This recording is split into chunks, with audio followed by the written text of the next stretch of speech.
Hi there. It is that time of the year again where you have to file your income taxes. And for the financial year 2019-20, we are expected to list out all our equity transactions, equity transactions that resulted in a long-term capital gain.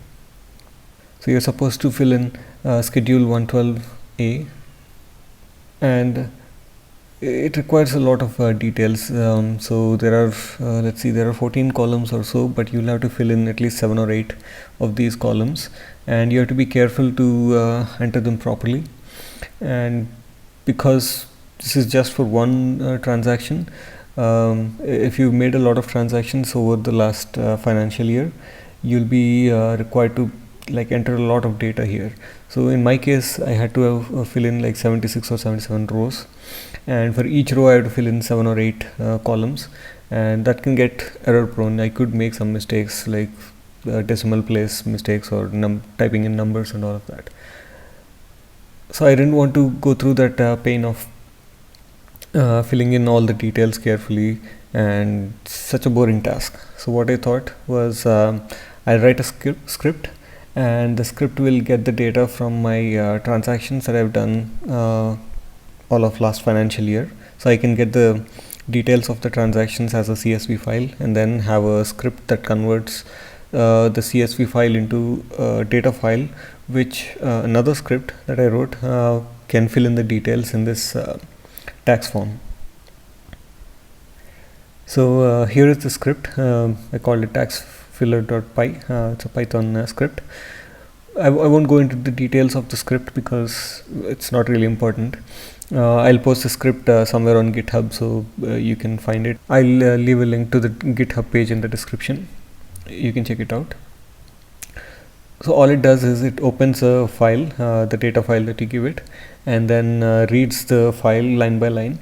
And for each line, if it starts with something like a click, then it clicks on a button. If there is a drop down, then it picks a certain drop down item. You can press the arrow keys up, down, page up, page down. It can sleep for a few seconds because the tax form takes some time to process data. So if you enter too quickly, then the form sort of freezes, and it can make cause some problems. So you have to sleep once in a while after you enter some data. And then type is where you type your numbers. So if you had a capital gain of 10,000, let's say, then the script will type that for you in the form. So here are some helpful functions which does the job. So pressing tab or selecting a drop down item, all of those things. So right now I'm running this script at a scale of 2, which means it will run twice as slow as it normally would, but for the purposes of the video, so you can see what the script is actually doing, I've scaled it down. The data that the script ingests looks something like this. So so what this line is saying is that the script should click on Schedule CG tab on the tax form, then it will tab 23 times and then select the first drop down item, then it will select tab one time and then type in 20,000, one more tab and type in 10,000, and so on and so forth. So this is basically what I figured out from the tax form, like how many times I have to tab to get to the field where I need to enter some data or select a drop down. There are things like page down, sleep, and all of that. And after it fills the Schedule CG, then there is also Schedule 112A. So it will click on the 112A tab. So if you see this, so first it will click on CG and then it will fill all the data here, and then it will click on 112A and then it will fill all the data here. So that's pretty much it. Now I'll run the script and show you how it works. So here I am about to run the script. As you will notice, I am on Schedule HP, and Schedule CG is all empty. As you can see, it's all zeros, nothing is entered here. So I'll go to Schedule HP and I will let the script do its thing. So as soon as I run the script, you will notice that the mouse cursor moves over to the tax tool, and then it selects Schedule CG and then starts entering the data. So here we go. So Right now it's on the tax tool. It clicked on schedule CG, and it's starting to enter the data. As you will see, it's tabbing through all of these. I'm not doing anything. It's all the script that is doing it.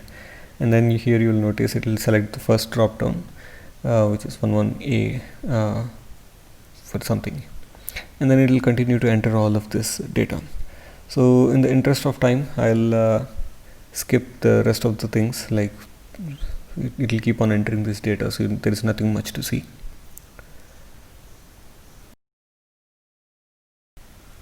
So now the script is at the very end of this schedule.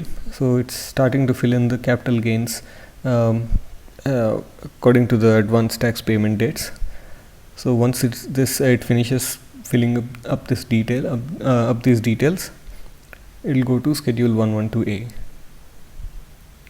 So here is the final 2 rows, all done. So now it's sleeping for 3 seconds. It will go to the top and it will click on schedule 112A, and now it will start entering all the transactions that caused the long-term capital gains in equities.